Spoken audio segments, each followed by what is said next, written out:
leadership? You know, not at all. I think we always talk about horizontal leadership, and I think there's so many guys here that take that responsibility, and including myself. But, you know, there's so many guys here that lead by example and lead, you know, through, you know, their actions. And I think a lot of these young guys, including, you know, guys like, you know, DeAnthony and myself, you know, we really learned from that. And that, I think, is probably the most important for this offense, is that we understand that there's a horizontal leadership and that everyone has that opportunity to go up and say something.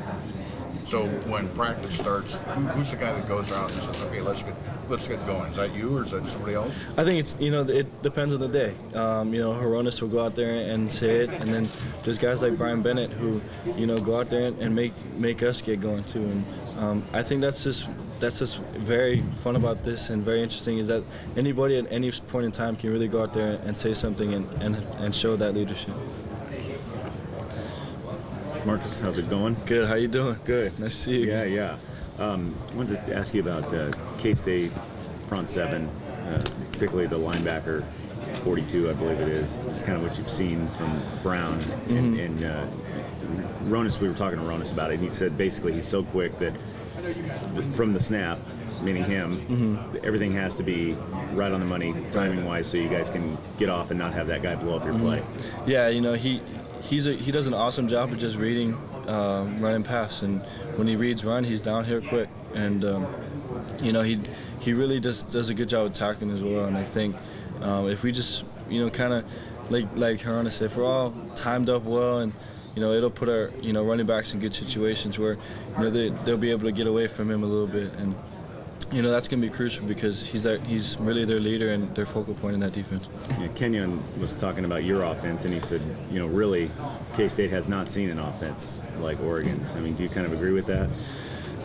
You know, that's hard to say. I mean, you know, I think to be able to have that confidence level in our offense, I think is good. And but it all comes down to the game, and we'll have to see. 10 minutes will wrap up at 9:50. Thank you.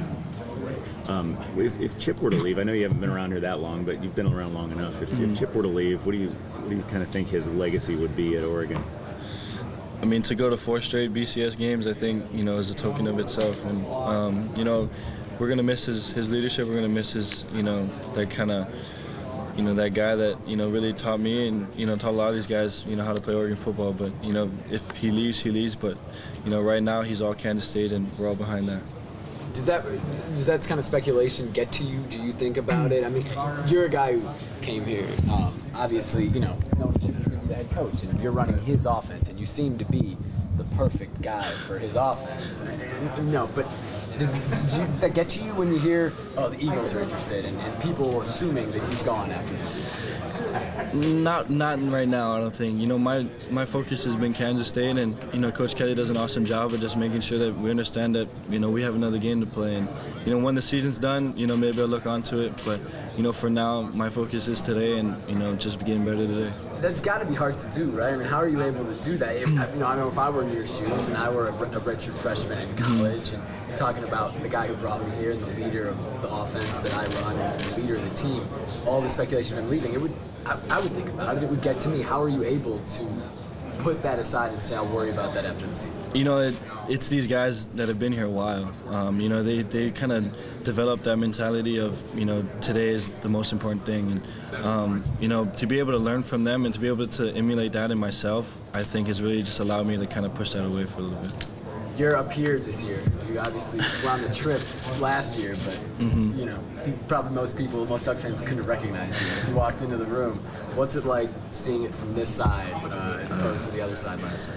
It's been an unbelievable ride. I think, you know, last year, you know, during media day, I was sitting down, you know, by myself really, but now, you know, it's been unbelievable, and this whole thing has been a blessing. And you know, I'm just thankful for this opportunity to be able to play for this university, and you know, there's a lot left. So you know, I'm excited for that. And did anybody come talk to you media day last year in that big room when everyone was sitting at the table?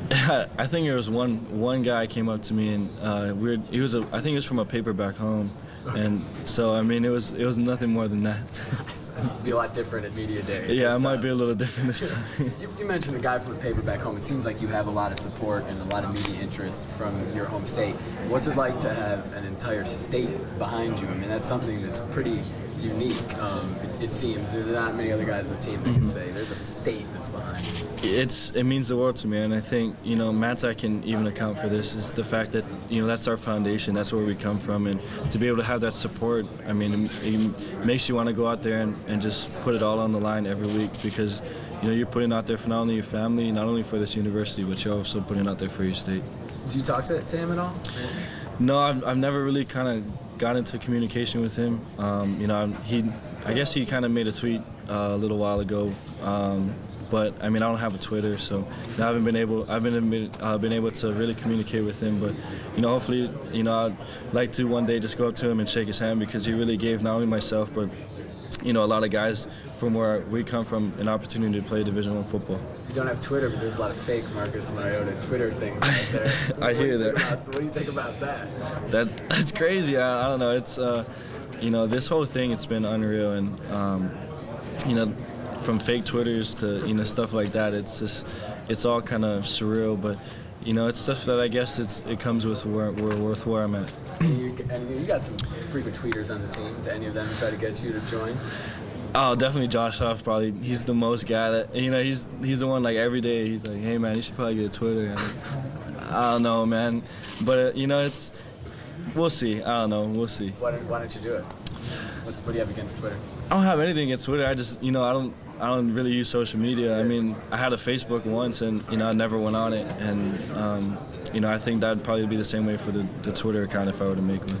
Cool, man. Thanks, Marcus. No problem. Marcus, if Chip were to leave, it seems like the program would be in capable hands with Mark Helfrich. I mean, give me your thoughts on that. I mean, and this is all speculative, but like, Mark can handle it, right? Right. I mean, hypothetical thinking, yeah. I mean, Coach Helfrich has done an unbelievable job in, leading this offense and leading, guys like myself to becoming, good leaders and good people in this world. So, I mean, if it were to all happen like that, I think this team and, I think the university should feel real comfortable with Coach Helfrich. Thanks, Marcus. Thank you. Good seing you. Yeah, good to see you On the too. road. That up. I've written that down as a question. You always talk about not liking the rain. You got to go home. Did you go home for Christmas? Yeah, I went home for a couple So you got to days. go home for Christmas, and now you're here. How nice is it to actually see some sun? Oh man, it's awesome. I think when I went home it was raining too. So Really? yeah, I mean it was one day, it was nice and sunny, but we had to come to Arizona and to enjoy this sunshine for a little bit. It's been fun. You're from Hawaii. You have to go home from Eugene, and it rains. How terrible is that? It was a little disappointing when I first got home. I mean, it was a little, but to be able just to go home, I think was awesome. To see mom, dad, my brother, and some of my buddies from back home. I think it was just, that's what I went home for, really. Were any new people recognizing you? Did you get recognized more at all when you were home now? It's been 4 months and all this has happened since last time. For the most part, I still am able to be myself. So to be able to go out and to go out with some of my buddies and go to the places we always like to go to, I think it'll be different. I feel like once I go home again, but I guess it just kind of comes with the position. Cool, man. Thanks. Thank you. Whenever I leave Eugene.